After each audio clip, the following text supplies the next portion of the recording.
The most unexpected transfers of all time. Transfers are probably one of the most exciting things in football. Nothing beats the feeling of your team signing a big time player, and I genuinely believe that sometimes your team signing a new player beats the feeling of winning a game. That might be crazy to say, but I stand on it. But as with everything in life, it isn't all sunshine and rainbows with transfers, because just as fast as a player could join your club, they could leave twice as fast. And in light of the most unexpected trade in NBA history happening last week, I thought why not revisit the most unexpected transfers in football history.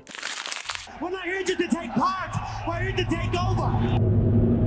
For the first one, we got Luis Figo to Real Madrid. Going from Barcelona to Real Madrid or Madrid to Barcelona is a crime in football. But some people just don't get that, because in 2000, Barcelona's best player, their captain, one of their very own, Luis Figo, joined Real Madrid from Barcelona. And it was all because of one man, Florentino Perez, the Real Madrid president. He dropped 62 million euros to get Figo to switch sides. And while 62 million might be pocket change in football nowadays, back then it was a record fee in the history of the sport. And I'm not gonna lie, bro, this just might be the biggest betrayal in sports history, let alone football. And the Barcelona fans let him know, because when he returned to the new camp 2 years later, the Barca fans were so mad to a point they started throwing pig heads at him. But I'm gonna be honest, when it was all said and done, Barcelona took the bigger L, because while they were struggling, Figo went on to become a Real Madrid legend, winning the Champions League, 2 La Liga titles, and of course the most prestigious award in football, the Ballon d'Or. Next up though, coincidentally, we got another quote-unquote traitor, Carlos Tevez. Carlos Tevez was amazing for United, forming a crazy trio with Ronaldo and Rooney,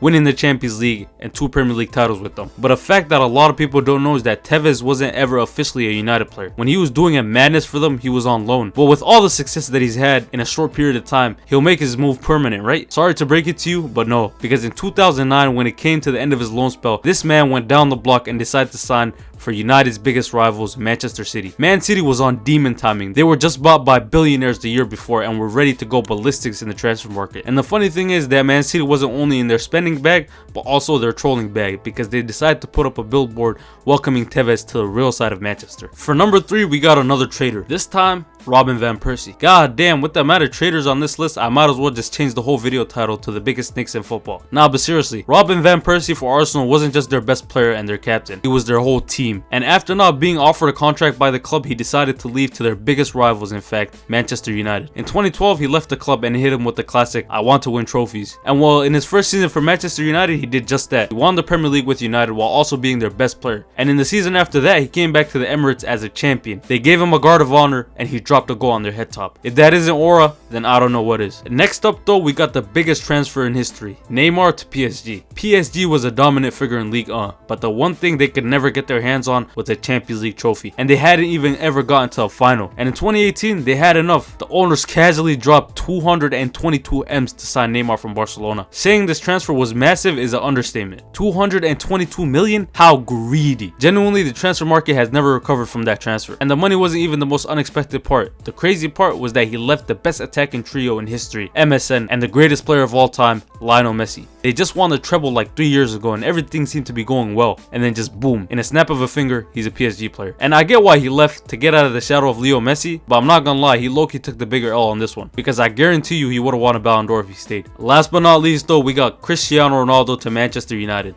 The second time. Fabrizio Romano said this was the biggest here we go of his career, and that makes sense because this transfer was like no other. He was doing well at Juventus, he had been there for 3 years and scored a lot of goals, but in 2021 rumors started to surface that he might be joining Man City. Yes, you heard me right. One of United's best ever players was about to join their rivals. It was like Tevez, but like 100 times worse. But Man United wasn't just gonna sit there and let that happen. They swooped in and brought the king back home to the red side of Manchester, and this move blessed us with probably one of the best ever pieces of commentary.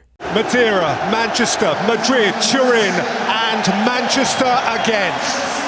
But yeah, let me know what you think is the biggest transfer in football history. And with that being said, thanks for watching. Make sure to subscribe, because best believe we are here to take over.